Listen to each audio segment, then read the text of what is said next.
दोस्तों आज सुबह जब न्यूज़ पढ़ने के बाद मैं अपना बस मोबाइल बंद ही करने वाला था कि अचानक मेरी न्यूज़ इस खबर पे पड़ी जो कि सही में बहुत ज़्यादा शॉकिंग है। ये खबर ऐसी है दोस्तों कि 18 लाख का लोन लिया था एक दिल्ली के बॉडी बिल्डर हैं और वो जब उसको नहीं चुका पाए तो बैंक जो है कोर्ट का नोटिस लेकर सीधा बोरोवर के घर पे पहुंचा और उसके घर में घुस के उसके नहीं मतलब उसके भाई के घर में, दरअसल इनका घर आगे पीछे था, उसके घर में पहुंच के उनके मतलब कमरों को सील करना शुरू कर दिया। और बैंक और ये अकेले नहीं पहुंचे, ये पुलिस को लेके पहुंची थी बैंक की टीम जो थी, और उन्होंने कमरों को सील किया और कोर्ट का ऑर्डर बाकायदा दिखाया इसके लिए।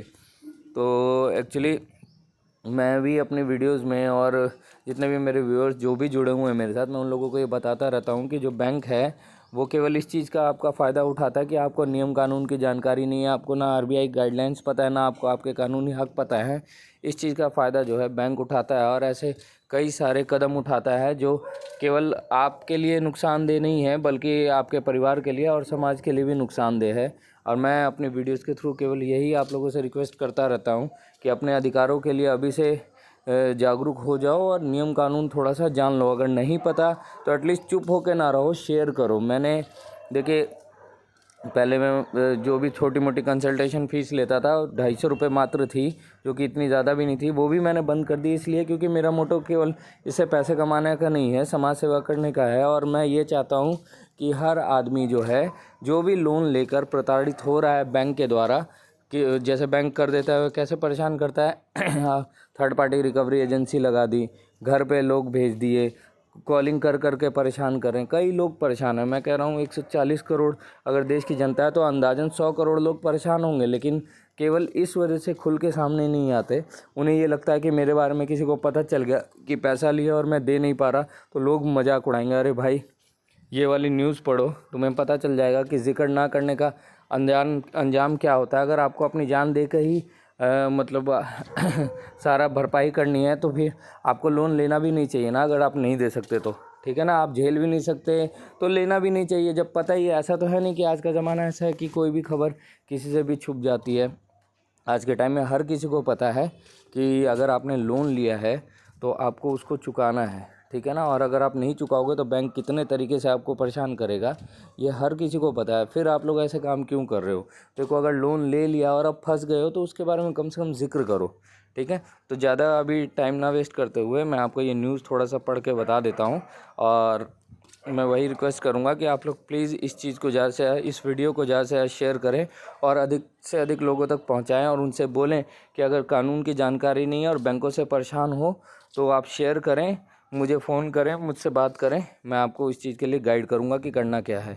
तो ये न्यूज़ जो है वो ऐसी है कि एक बॉडी बिल्डर हैं दिल्ली के गोकुलपुरी इलाके में, उन्होंने 18 लाख का लोन लिया था।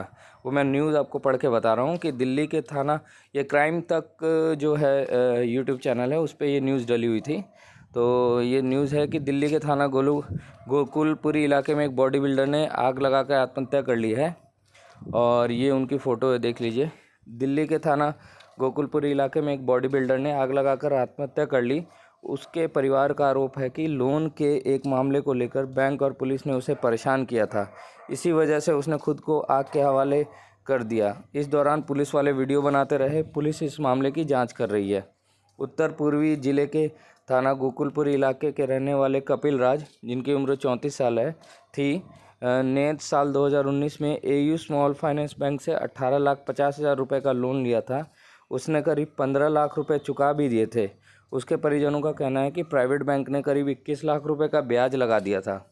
शुक्रवार को बैंक कर्मचारी कोर्ट के एक आदेश के साथ थाना गोकुलपुरी पुलिस को लेकर उसके बड़े भाई अशोक के घर पहुंच गए। कपिल और उसके बड़े भाई का घर आगे पीछे है, इसलिए बैंक कर्मी अशोक के घर को ही कपिल का घर समझ रहे थे। परिवार का आरोप है कि बैंक कर्मियों ने पुलिस के साथ मिलकर जबरन अशोक के घर के हर कमरे को सील करा दिया।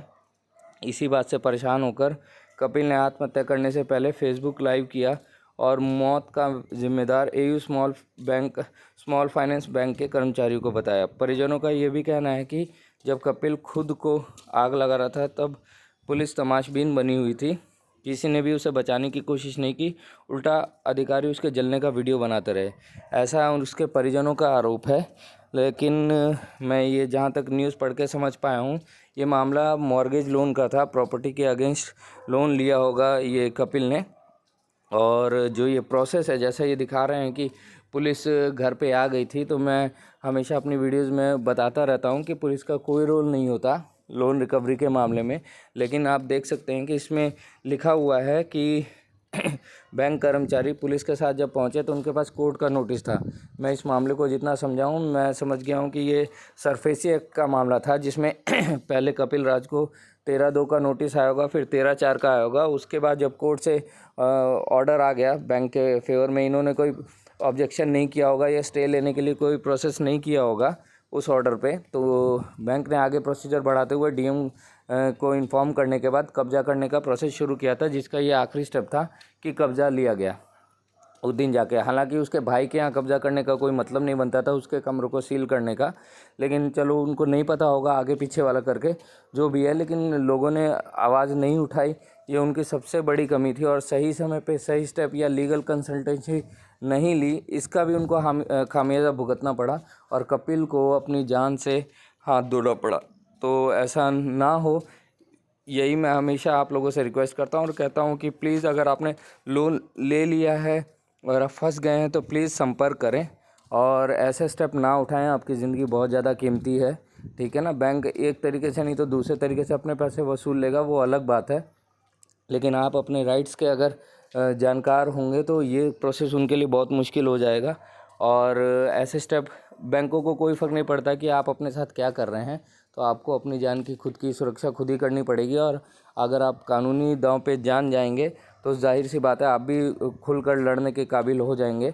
इसलिए बिना बेझिझक आप अपने कानूनों को जानें, अपने अधिकारों को जानें और बैंक से लड़ने के लिए तैयार हो जाएं, क्योंकि बैंक को कोई नहीं फ़र्क पड़ता कि आप मर रहे हैं कि जी रहे हैं, ठीक है। अगर उसने पैसे वसूलने हैं तो वो हर स्टेप उठाएगा, लेकिन आप उसका कड़ा विरोध करें।